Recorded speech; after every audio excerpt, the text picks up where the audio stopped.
would love leave my job and put my family into precarity, right? Or would love manifest himself or herself because those children are downstream of my ability to self-determine. But what would love do has been an unbelievably powerful question for me. And usually the answer is bloody obvious.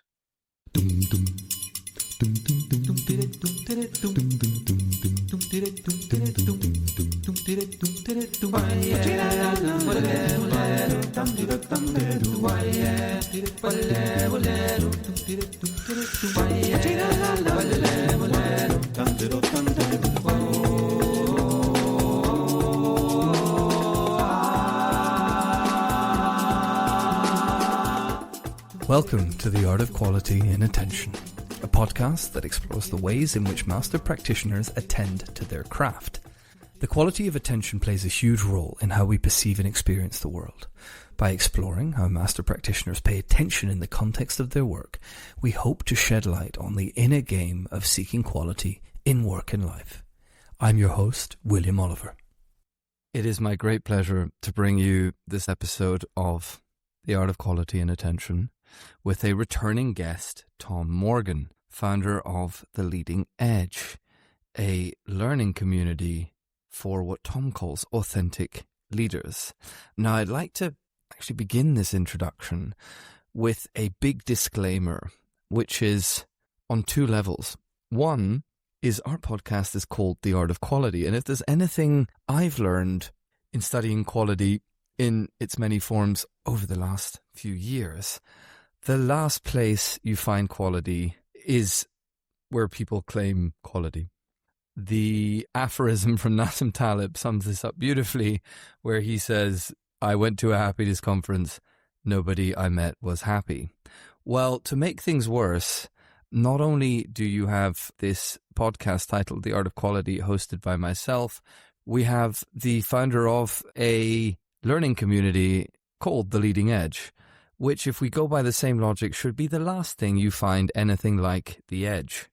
So, with that said, we do our best to stumble around into topics that are dear to our hearts at the very least. We talked about, really in large part, the cultural moment today, ways to navigate it, ways to attune ourselves, ways to participate more fully in the world. And it was fun. I had fun. I think Tom had fun. I hope you have fun. Tom, it's a great joy to welcome you to The Art of Quality. It is always a joy to speak with you, sir. Oh, I feel very privileged for us to have the next hour to explore some topics very dear to my heart. And so we'll dive right in with number one. How do you define quality in the context of paying attention? I tend to think about quality in terms of the Tao, T-A-O, that is essentially life force, and it's essentially relational. It's something you come into relationship with, which is not a framework we're typically that comfortable with in the Western world. And so when applied to information, is this information bringing me more alive? That makes the information high quality, in my opinion. What role has the body come to play in that for you? Central. And I wouldn't really say body, because I think I'm quite disembodied. And as I'm saying it, it almost feels like a lie, right? But there is, I think of it in terms of charge. I've come to reflect much more deeply on the nature of energetic charge. And recommendations, links, topics come with a charge to them that is increasingly palpable. Not so much when it's absent, but when it's present.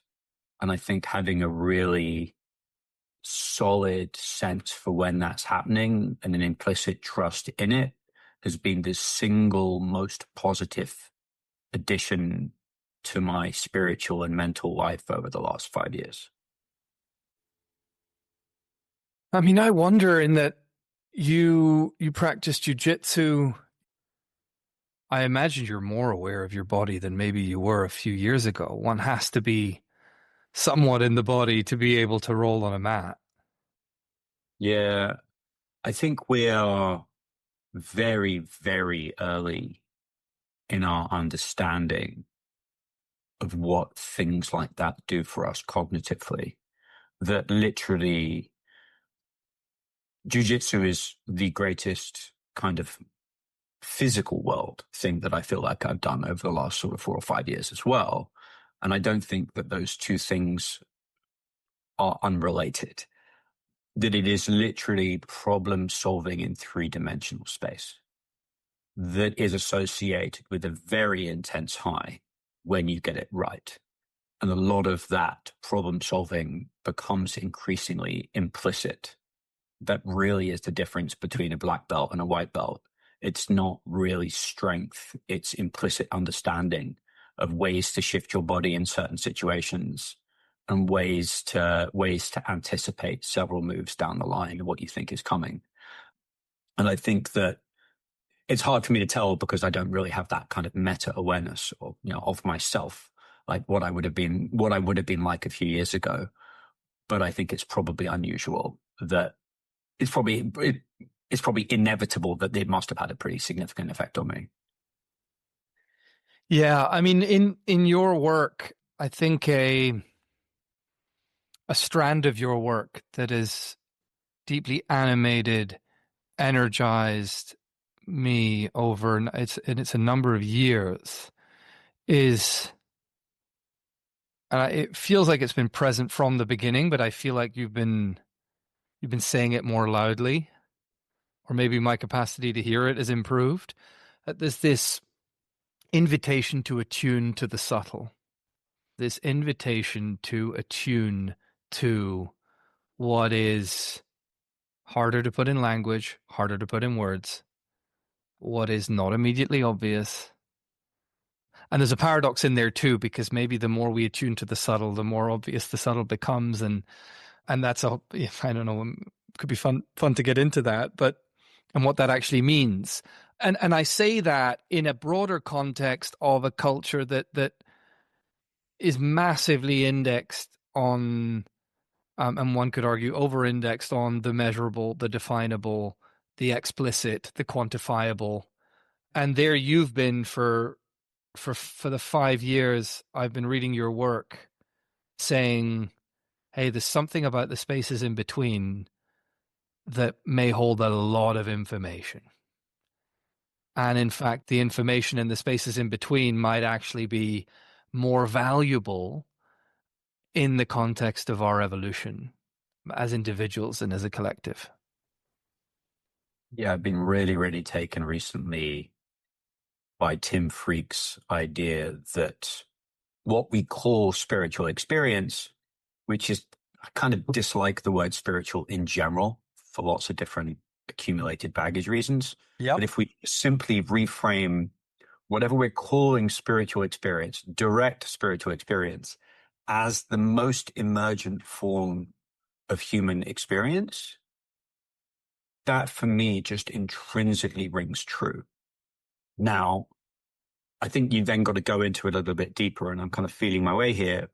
There is this kind of like almost semi-paradox that like the thing that will evolve you the most is getting to the place where you're being led by those subtle signals. I've done a lot of work this year, really for the first time, and I feel I'm late on this in terms of these consciousness models like spiral dynamics, integral theory, even the Hawkins stuff, where it's basically the more integrated you get as a human being, the more energetic sensitivity you have for the world, where you just end up making like great little sage-like interventions. And yet there's something else in here that I think I've not really thought about deeply until recently, which is the idea of the extremely unsubtle spiritual experience and its role. That essentially like, yeah, great, there's these sitting at your desk and someone sends you a link and it's great. But then there's also, as I'm sure you have, and I have as well, I had, a cold turkey experience in 2017 that just blew my doors off. But it felt like an exceptionally accelerated, like, evolutionary experience. That's literally what it felt like. The tone of it was like I've just had a download into me of all of this information instantaneously. Now, it broke me for a long period of time and it fried out my nervous system. But I'm sort of wrestling with the tension between these two things, where it's like literally one of the abiding realizations I had in that blown out state was, this is the Tao. This is the full experience of the most emergent edge. Flow takes you right to that edge and it can blow you up. And yet there's also this daily version of it where you're really balancing it, on the edge of order and chaos, where it's very, very subtle. And I don't quite know how to reconcile those two ideas yet. There's an aspect of pursuing this path, whatever edge, how can we get close to the edge if it's not going to be on some level dangerous to our either physical experience of life or to any sense of identity we've constructed? I think, and I'm just spitballing here, but I think often the scale of the awakening correlates to how far we've gone off the path. I think my awakening was an intervention because another idea that I've taken from Peter Mary's interview on spiral dynamics, which has really stayed with me, is that we like to think of our consciousness journey, our journey up towards, well, I don't like the word up, but towards these more integrated energetic levels as something that's entirely within our control, right? Like, I am going on my spiritual journey. And he's like, no, actually, often that's a reaction to the complexity of the environment. That when your level of consciousness is not appropriate for the complexity of the environment you're in, you kind of get blown up. Sort of, if you're lucky, like you see a lot of people losing their minds because they just simply don't have the level of consciousness required for the world. And I think that I was stuck in this situation where I was indexing very heavily on intellect in the left hemisphere and had run out of road and needed to cultivate the high energetic sensitivity and wasn't going to, because my consciousness had literally no framing of that. And so something, my environment, my psyche, whatever, just blew me up and was like, all right, we're going to do a major intervention, a major rerouting of your trajectory that will take you, 8 years and counting to land. But as it's landed in something that feels much more balanced in terms of the ability to pursue quality using my attention. How do you get close to the edge and stay with that edge safely and responsibly? And how do you think about the word safe? Like, is that a good word in as part of this conversation? I'm reminded by that line by Helen Keller, life is fundamentally unsafe. And so that notwithstanding, because you've been thinking about this for 8 years, how do you get close to this edge of aliveness, of flow, of participation, full participation, creative unfolding? How do you do that responsibly? I think there's lots of things. I think friends like you, I have a highly associative brain, which at its most extreme is psychotic, right? You see connections everywhere when they don't exist. And I think that to some extent, maybe LLMs are useful with that. Like if you have a non-sycophantic LLM, which is, I was using it yesterday. I was like, tell me if there's a direct connection between Michael Levin's work and Irvin Laszlo's holotropic attractor. And it was like, sort of, but here's your leap. And this leap is not supported. And here's where you're making that leap. And I was like, oh, that's actually really, really helpful. Like, I may disagree with you, but I need you to break me out of my pattern. And I think there's something else, which the first time I exploded, I didn't have an understanding of, which was this, and maybe I didn't need one at the time, but is when you're pulling on these lines, there have been times when I'm pulling, 5 or 6 highly conceptual, but highly energizing lines of thought together. And that, from just like a thermodynamic perspective, fills you with insane amounts of energy because I get so much energy and joy from it. That has downsides, like I literally, yeah, I think you have to look at it from like a kind of a boring physiological perspective, which is what are you doing to ground yourself? Yesterday I had a conversation with someone who clearly was being filled with massive amounts of purpose energy, but hadn't quite grounded it yet. And I mean, like literally, like go and walk outside without your shoes on. For me, jujitsu has been like, I can't imagine how many times jujitsu saved my sanity without me realizing it, that it basically completely resets your mood, brings you fully into your body and out of your head, by force. I go pretty much daily. So that's been absolutely huge. I think a wife that doesn't care about anything I'm talking about has been enormously helpful. And, like I'm also doing Tibetan Yiquan at the moment, which, if nothing else, has made me aware that I can move energy around my body in a way that wasn't tangible to me beforehand. I guess to go back to our previous point, there's an idea that I've been playing with for a while, which is like, if you're the right kind of character, you can go down the renunciate route and be like, I am going to do everything I can to amplify my subtle senses. Whereas like I eat like spicy food. I love food. And like I live in Manhattan. I live in an incredibly intense place.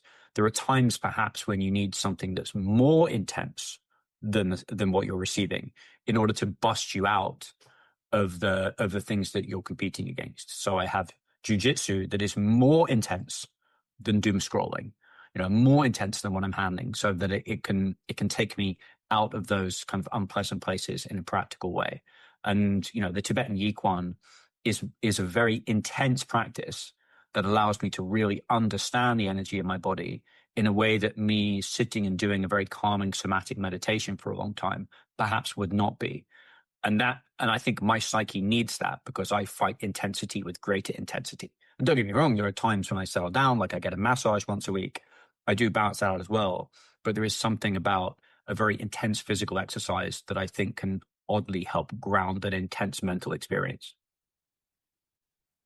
It's so beautiful to witness all of these practices that you've drawn so many people into as they unfold within a community. And I think that's the other, to me, this question of getting close to the edge of what is real, of who we are, of what are we meant to do. There's something that I've learned from you around the value of community, of intentional community. And that does feel like a deep part of the fabric of your life as I witness you. How is that for you today? Well, I think you play a central role. I'm notionally the steward of this community. And, the track record of people having these communities and them not blowing up is pretty minimal. And that's the next part of the question. Yeah. How do you keep the magic alive? Sort of year one, year two? Yeah. I think having people that call you out, right? They're like, privately or publicly. There's no one that calls me out publicly in the group, but you and our mutual friend Jeff, you call me out very regularly. Like, you did it 2 weeks ago in ways that I deeply respect and don't really trigger me because I know it's always coming from that place. And I think that in community, particularly a digital community, it can be very hard to be held accountable. And I think in today's informational dynamics, it can be very hard to be made accountable. If you have 1 million followers, you can say, well, I have 1 million followers. They can't be wrong. Like obviously everything I think is right because you don't really get called out very much. So I think that's really important. And then there's the other side, which is the mutual support, which is, are you held? I think are you held is probably the central question that almost everyone I know is dealing with, particularly in leading edge, which is, if I make this set of decisions, will I be held? If I make this leap, will I be held? And I think whilst no community is ever a replacement for the sacred or the divine or whatever you want to call it that does hold you, I think often it can be a manifestation of that. Whereas like, if I lose my mind or things go wrong or I lose my job, am I held in some sort of structure? Because one of the things that American culture in particular has really made clear is that there is no structure that holds you if you start falling, which was my direct experience. Yeah, and if you start falling in the East, and again, speaking with, really through stories, not from direct experience, but there is a culture in some parts of the East, at least, where you get taken in by the local ashram if you start doing cartwheels naked through the street. Yeah, there's an amazing, almost psychoactive book, or at least it was for me, called Living at the Edge of Chaos. And it talks about recovery rates. I mean, it's very relevant to our conversation. It's literally what happens if you go to the edge of chaos, and sometimes you fall off the edge of chaos. And it says, if you're schizophrenic, you have a 12 to 15 times higher likelihood of being cured if you live in Africa. Because what happens is they bring you in, they take you through this ritual where it's a battle between good and evil for your soul. And then they reconcile it, and then they bring you back into the village. And that sounds very archaic to us, but who knows how literal it is. But it's something that you are taken into the community at some stage of this for your collective healing, which is like literally the opposite of how we treat mental illness today in the West, which is I am going to take you out of community. And if I am going to put you in a community, it is going to be a community of other very, very, very sick people where we pathologize you and medicate you.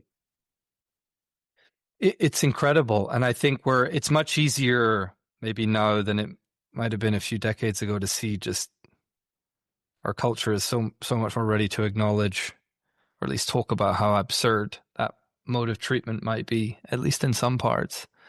There's also this question of models of the psyche that speaks to some of these questions around.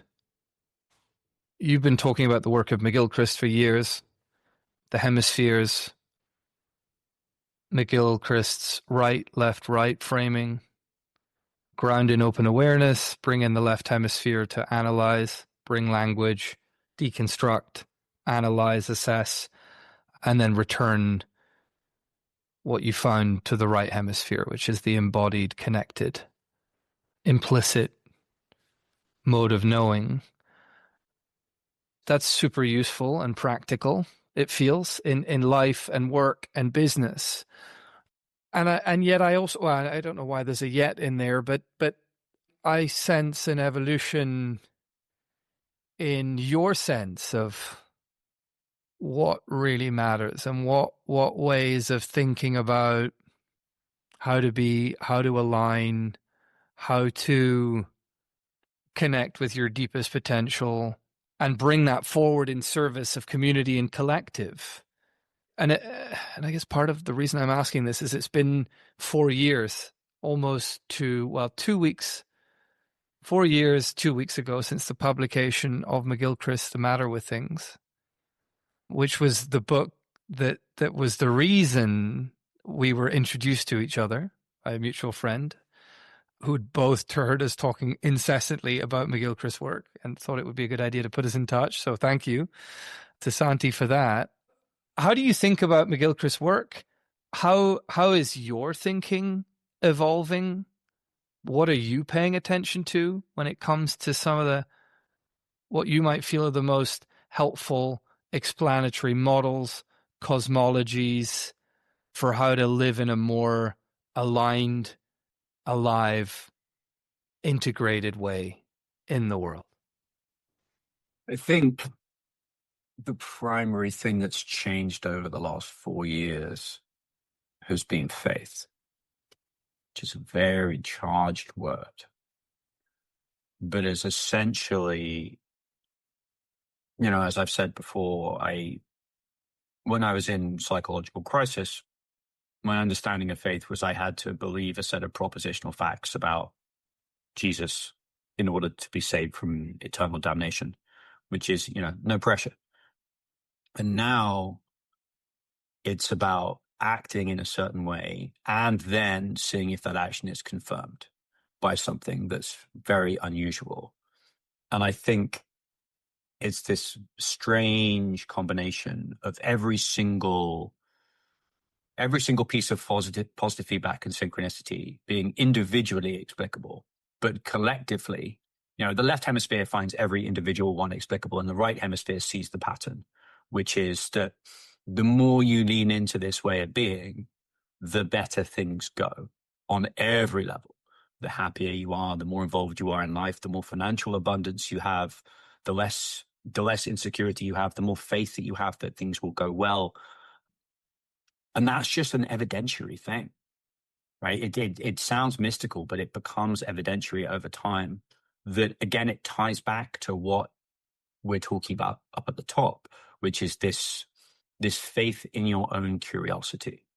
That essentially, like, you chase down topic. I chase down topics, as any of my readers will know, perhaps a little bit over the edge a lot of time. I'm, along with McGilchrist, the explanatory model of the world that I've found most interesting, to answer your other question, has been the law of one, which is an alleged alien transmission from the 1980s. Like, you don't get more absurd than that. And yet there was something about it that drove me through, particularly the first half of it, very, very, very quickly. And I've now noticed, I guess this is the other thing, which again, the counterfactual is, dude, you're just psychotic. But if you consume, disparate sources, and those sources all align around a certain small number of ideas, and your pattern recognition skills, it passes the left hemisphere test of it being not completely insane. And then you return it to the right hemisphere to be like, does this all fit together in a coherent way? Then you're like, yes, that's going to be part of my mosaic. Like, that idea is going to be part of my mosaic. And everything's been pointing towards certain directions, some of which are like wildly insane and some of which are deeply practical. And I think as time has gone on, because I've been drawn to the most emergent edge, I've been drawn to much more fringe topics, which just is what it is. But I also have a faith that that this is, I guess, the evolving edge for me, that is, if I go there, will people come with me? And that's a risky strategy when you're your content and a community. You need people to be able to go with you without falling off the edge. And I think that I have increasing faith that I can go there and people will trust me, because also I have people who are pushing back to be like, that connection is spurious, or that is just too out there for me. And that's a helpful corrective. Well, it's something I really wish for people, is to have a community through which you can refine and cultivate your sense of discernment, or the value of community, I should say, in this practice of refining and practicing discernment. That was what Twitter was for me originally, that is the reason Leading Edge exists, which was this resonance through the system where you had the algo trying to take you off point towards something that was low quality. And yet at the same time, you had high quality, that if you sought the human connection through the algo, it would often go in very loving ways. The signal has degraded, very dramatically over the last year or so to make Twitter just a less useful part of my input. But it has been replaced by community, not just the one that I founded, but other ones as well, where I was like, oh, I really trust Willy. And therefore, if he sends me something, and even if it's a little over the edge, I'm going to make sure I give it time. And that's been absolutely critical, that like, I'm not just relying on my right hemispheric pattern recognition to bring content in. It's like people are watching me very closely within the community. They're like, hey, have you read about plasma? Because it sounds like you're talking about something that's related to plasma. So maybe you should go and read about plasma. And then I'll spend 2 weeks reading about plasma. And I very much doubt that topic would have ended up on my desk were it not for the community watching me.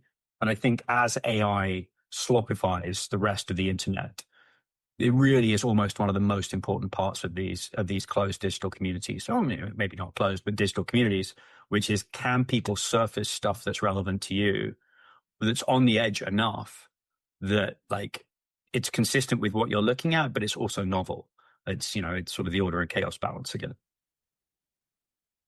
Yes, and you've got us to When you say AI slopification and just this explosion of information that we're struggling with and drowning in to some degree or other, when we're not careful about how we expose ourselves to it, there's something about that I really want to touch on that I think speaks to a major thread here throughout this conversation, which is attunement to the subtle. It is the recognition that there's a lot of really valuable information in the spaces in between, that there's a lot of, let's say, I'd go as far as saying most of what is meaningful resides in the spaces in between. If we look at a system and nodes and relationships, what is meaningful is in the relationships. And measuring that is incredibly difficult, right? Really, what we can measure are really the outputs of those relationships as they manifest in the form of nodes, data points. But the relational bonds is really where most of the action seems to be at. And by that, we could, another framing for that, as I get closer and closer to a question, is there's what the conscious mind can process. There's then the personal unconscious, and then there's something that we might call the collective unconscious.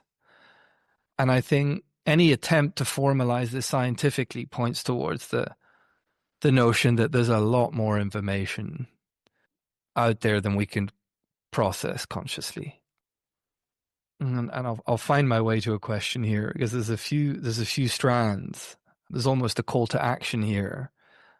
And that is just how important it feels when we could look at AI, which is fed by propositional knowledge, right? And you can only train these systems today on what is measurable, quantifiable, what you can put in language, what you can represent symbolically.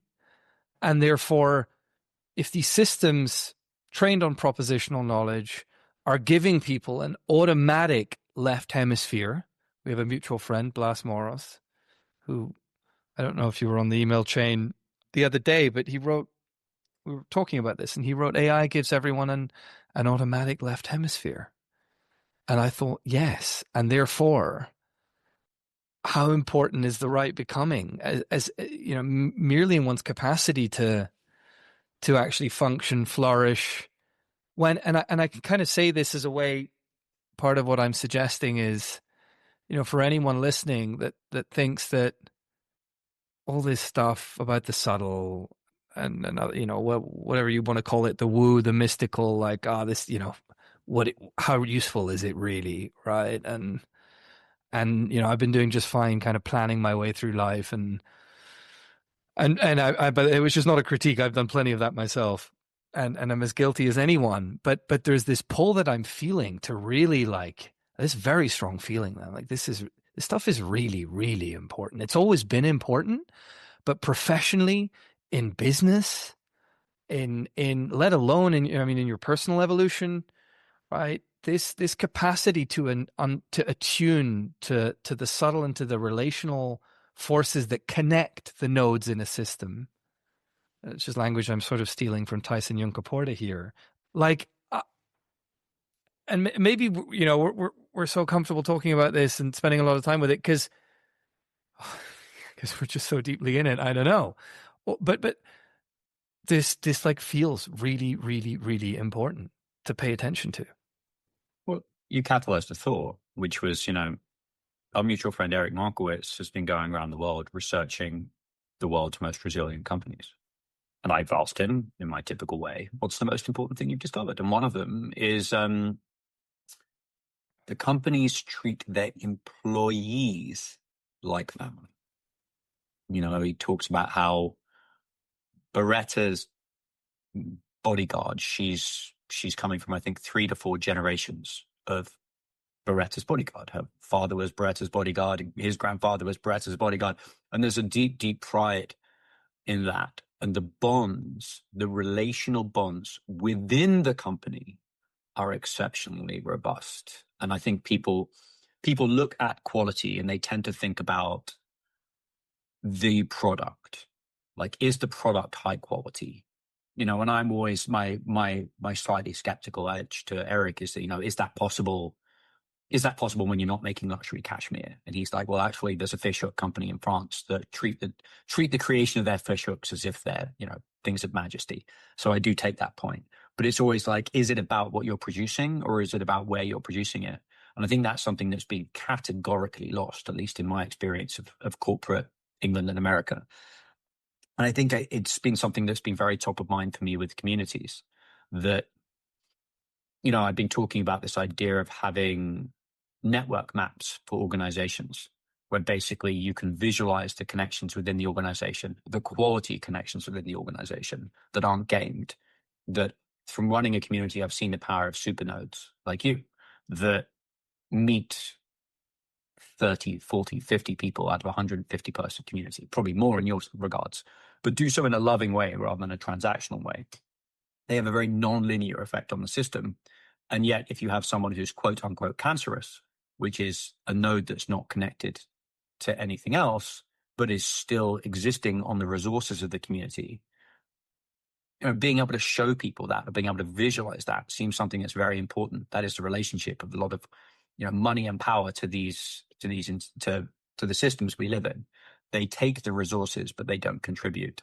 And I don't just mean financially. And there's something about both of those ideas in building an organization that seem really important. And I guess just the last thing I'll say is that one of my greatest forms of mystification, after I gave that speech on McGilchrist at Sohn, being like, guys, we need to double down on right hemispheric thinking. It's actually not really as woo as you think it is. And it has spillover effects in your entire life. And since this point, with all the research, all the, the equity and investment research I saw being produced, no one's occupying that landscape of helping people understand these right hemispheric abilities, which is really, really surprising to me. And I'm like, dude, there's like millions of dollars lying on the ground that no one seems to want to pick up, which I find perplexing. Well, it requires a capacity to bridge these worlds, and that's an uncomfortable position, I think, for people to sit in. Is you're often misunderstood by both sides. Well, it's a really unpleasant place to be, but some people do that well, and I'm in agreement with you. I think it's an incredibly valuable position to be in, to inhabit. I think there's something there, which is, we talked about going over the edge, which is that the most emergent topics tend to be associated with someone that's gone over the edge, not at the edge. Because often exploring these topics do take you over the edge because there's no experts. And so what happens is you have hyper-associative brains pulling together all these different threads, where the moment you realize that one area that's associated with conspiracy theories is true, you start realizing that all of the conspiracy theories could be true. And you suddenly start dropping the left hemisphere, and your left hemisphere drops out, and you see connections where they shouldn't be. You start being too open to everything. And I think there's an enormous risk that's very real. And I've noticed it in myself as well of, being so open-minded, your brain falls out, which a lot of the topics associated with right hemispheric thinking and the practices are associated with the loss of discernment, which the only workaround I found so far is to have a private community. But again, to reiterate a point, a private community where you need to be able to call each other out on your BS. Yeah, and there's a number of, I think what you've built is part of a long tradition of intentional communities or communities of practice rooted in shared values, and some last more than others. I think in one way on the basis of their capacity to channel feedback, to hold people accountable. But I'm really animated and energized by what you are talking about around an unoccupied niche of taking these ideas around a high functioning relationship with the right hemisphere of the brain. To put differently, for those not familiar with McGilchrist's work, just a capacity to attune to subtle forces, a capacity to attune to one's non-rational You call it, in terms of ways of knowing, you could say one's intuition, one's capacity for imagination, that for those that are connected or able to practice those ways of knowing, that's literally what the machines can't do for now. And therefore, if one is looking to build or do something, it's competitive for that matter.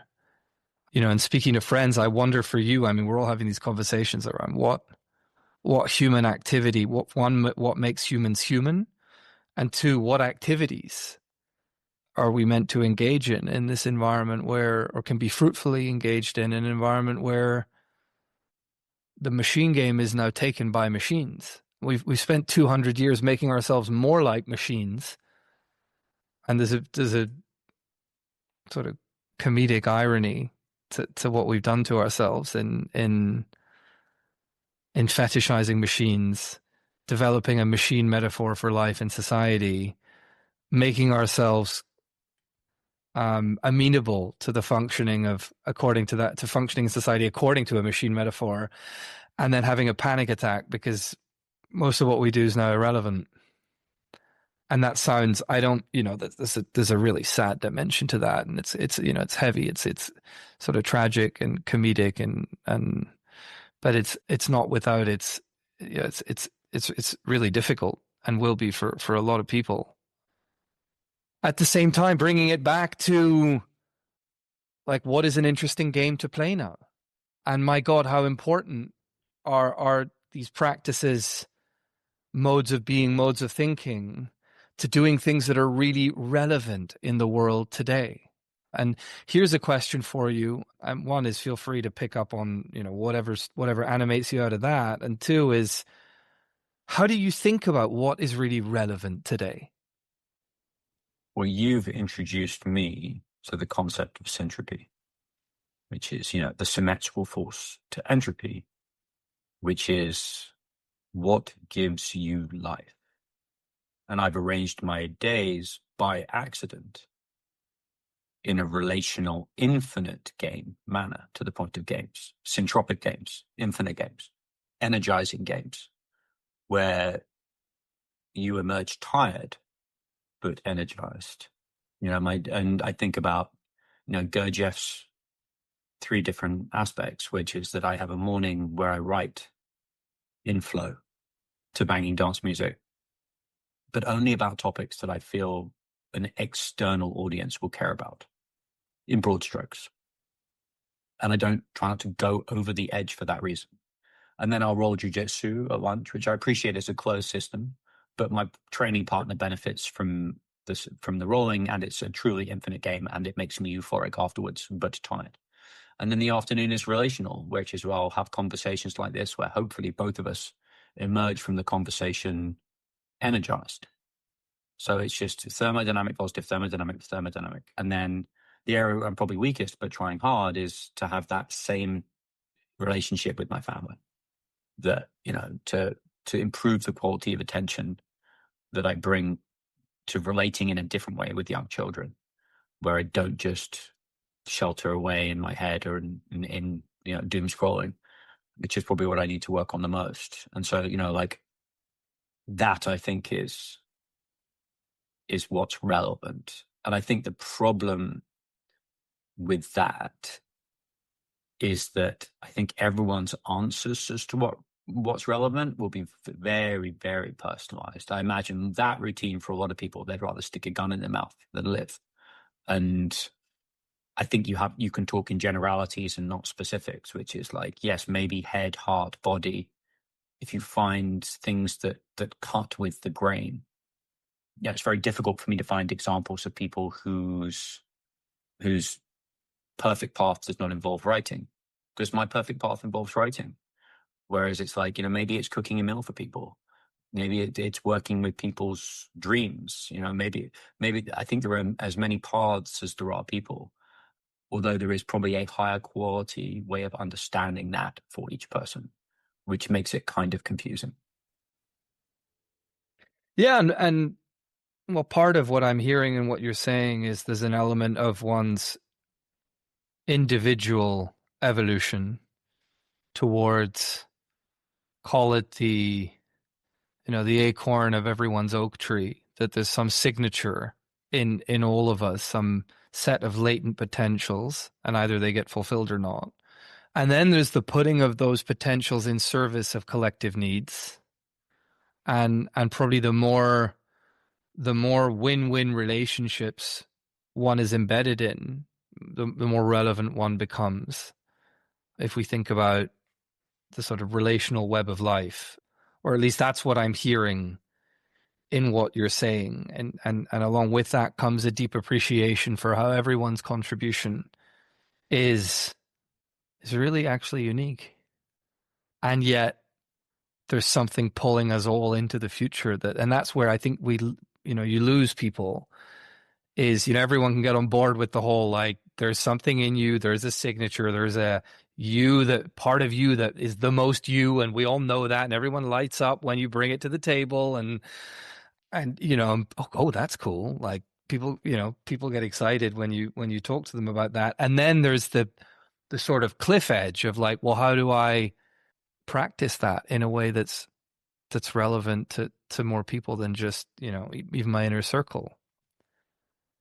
Yeah. But that feels alive in what you're saying. And that's this question of syntropy. Growth talks about the holotropic attractor, this idea you find in many domains. You find it in Pierre Teilhard de Chardin's work, this idea of an omega point. That's alive in your work, it feels to me. Like, that feels really, really important. Yeah, I think there's I've realized I've had this conversation hundreds, if not thousands of times, about starting in McGilchrist and seeing where you end up.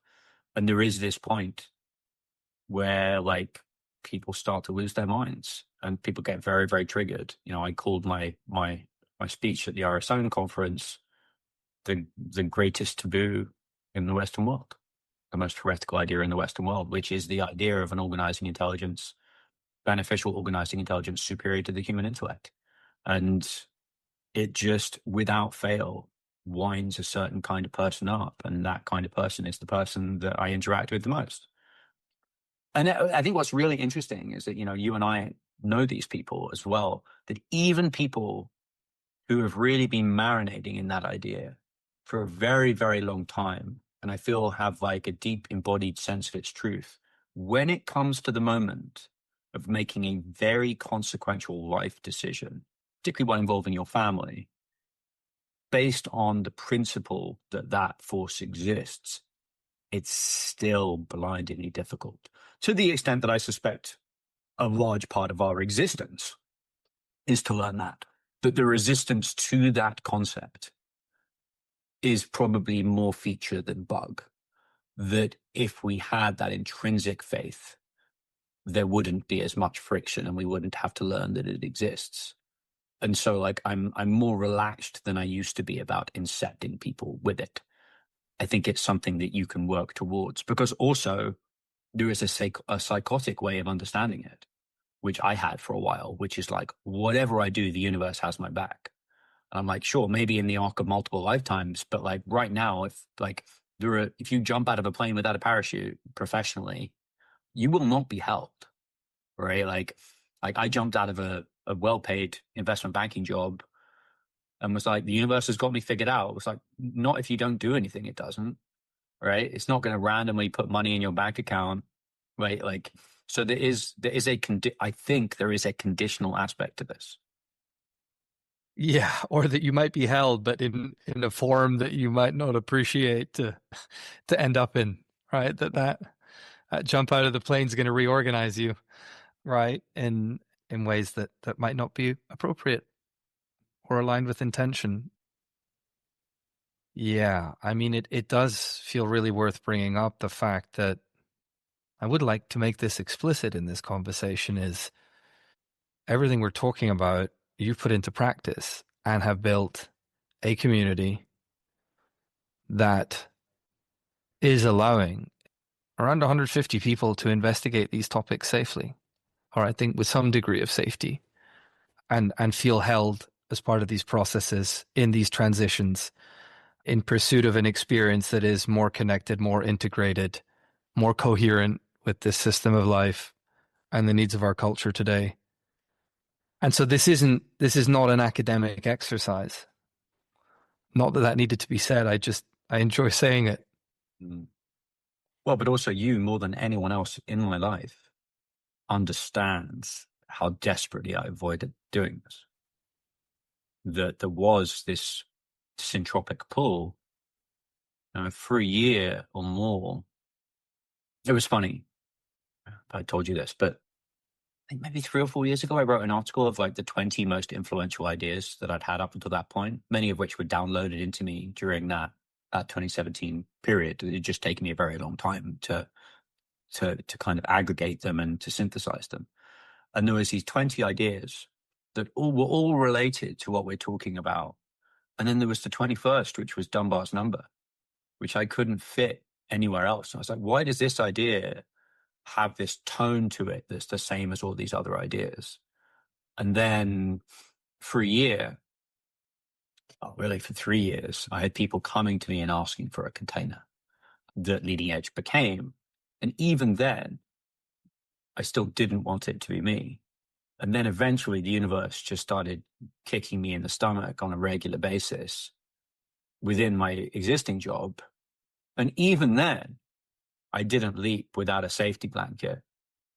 And only when I'd already leapt and the safety blanket was taken away did I suddenly slip straight away into what this became. But I went kicking and screaming all along. I just had to understand. I think what helped me more than anything else actually was I was held in process. I think that relates back to what I just said, which was that I don't think you just get randomly held. I think you get held when you're in the right flow, when you're in an integrative flow, right? That I was like, all right, I worked for a wealth manager, and what I'm currently doing is I'm writing, I'm rolling jiu-jitsu, and I'm meeting people. And now I'm going to quit my job and I'm going to write with a greater degree of freedom. I'm going to roll, perhaps even with more freedom over my calendar beforehand. And then I'm going to meet people, really as many people as I wanted. And from day one to day two, nothing about my routine changed, but I had greater degrees of freedom. And I went from lots of money to no money. All right. But I built back my salary within a year, and actually now more than my salary. But I knew that should I not make another dime, at the very, very worst, I knew that I could wake up every morning and do this without the paralyzing anxiety of, oh God, oh God, oh God, what have I done? I knew that I was going to be held in the flow of that creativity. And I think that's really important and something that I definitely got wrong the first time. Yes, and as an outsider observing your process is the relational web you were embedded in. First of all, you added a lot of value to to people's lives around you. The quality of this relational web you were embedded in was very high. And for what it's worth, the experience that I had observing you, that was almost an unshakable sort of faith that the quality of your process would translate, if given enough time, into, well, I could put it this way, into just energy flowing through the system of your life. And more I've come to take interest in mapping these energetic flows and thinking about things as flows of energy underpinned by processes. And that's where, to bring Ian back in the room, life as a process feels like a really helpful way to look at things. Well, I think something else just came up for me, which is the idea of the dog that didn't bark, right? That, I forget, I think it's a Conan Doyle, where it's like Sherlock Holmes solves the crime by realizing someone couldn't have come in the middle of the night because the dog would have barked, and the dog didn't bark. And therefore the killer must have been someone known to the dog or whatever, right? I don't know the exact origin, but the idea is that if your pattern recognition is good enough, you can see what either we are coming to that other people can't see, or what doesn't exist that should. And I now have this clarity around these communities that they fill a hole that is inevitable, but doesn't exist. which doesn't mean that communities themselves are inevitable. I believe that they are. But it's like, wow, there's all these different problems and there's no solution. Look at this solution. This solves all these problems. I think I can see what the system is trending towards. And there was an exceptional idea from Brian Wetton, the coach that we've been doing some work with Leading Edge, where he says, this is worth the quick diversion. He says that contempt, there was this famous study that found that the thing that would doom any relationship immediately was contempt, where they studied couples' micro expressions. And whenever one couple rolled their eyes, that was like a very, very firm indicator of divorce, because essentially it showed that there was no mutual respect. Whether or not that's pop psychology or psychology, I don't know. It's an interesting framing. But he said that contempt is usually a sign of an unacknowledged superpower in yourself. And to unpack that a little bit, you have an unconscious competence somewhere where you simply cannot understand how the person you're facing off against, particularly someone in your life, can't do that. So my wife, is hyper aware of everything to a fault in her own life, that basically she is so distractible because she is hyper aware of everything that happens around her. So she looks at me with 2 children in my phone with this, it's literally a fire starting on the other side of the living room. And she's like, can't you smell the smoke? Can't you see this? And I'm like, no, my attentional style is the opposite, which is when I'm locked onto a rabbit hole, I'm completely locked in. And it takes a lot of work in a relationship to see that. But I think for me, one of my frustrations, and I know this is sort of indirectly giving myself a compliment, but I can see certain things unfolding and I get very frustrated when I'm like, guys, can't you see that thing over the hill? Like it's emerging, and you can have that if you want it, and people can't see it sometimes. And I like being around other people that can see that, I guess. There's a lot to take in there. In drawing it in, this capacity to, like what I see in your work, maybe to translate all this into the closing moments of this conversation, that there seems to me to be a correlation between one's ability to attune to all this information in between the nodes, the subtle, the implicit, that there seems to be a correlation between that and one's ability to see patterns outside of linear time. And then there's a question of how do we bring, and again, I'm paraphrasing, and that word, it's really my language is, I haven't found my own language for this yet. It's this question of nodes and patterns outside of linear time. It draws heavily on the work of Tyson Yunkaporta, and which I think is articulated in this book called Sand Talk. And when he talks about, this attunement to these quality of relationships, relational forces within us in the world, that it allows you to see patterns outside of linear time. That feels like what you're talking about right now. And that if we bring those patterns back into linear time, that's called a prediction. And to be able to make high quality predictions is likely to be pretty valuable. Let's go deeper. The thing that I've been thinking about, and maybe this is free associative nonsense, but is this, the Michael Levin idea. When Michael Levin talks about how there's bioelectrical gradients between cells that hold the individual differentiation and dharma that is effectively limitless when we have choice. So our choices of the ways we can differentiate ourselves are limitless. But we are also being pulled towards a central pattern, which is what we are collectively becoming, which is presumably held outside of linear time. If the pattern already exists that we are being pulled towards, it cannot exist in any way other than outside of linear time, or it exists in the future, which is equally brain scrambling. But like, what are you going to do there? And certainly the syntropy research says that you are drawn towards attractors in the future. So like, that's pretty bonkers. But one of the things that I think we're being drawn towards is a better understanding of the minds of others. a theory of mind of each other that retains our individuality. It was very interesting to me that there's this great new Apple show from the creator of Breaking Bad called Pluribus, which talks about our evolution into a hive mind, but it does so in a very negative and comic way.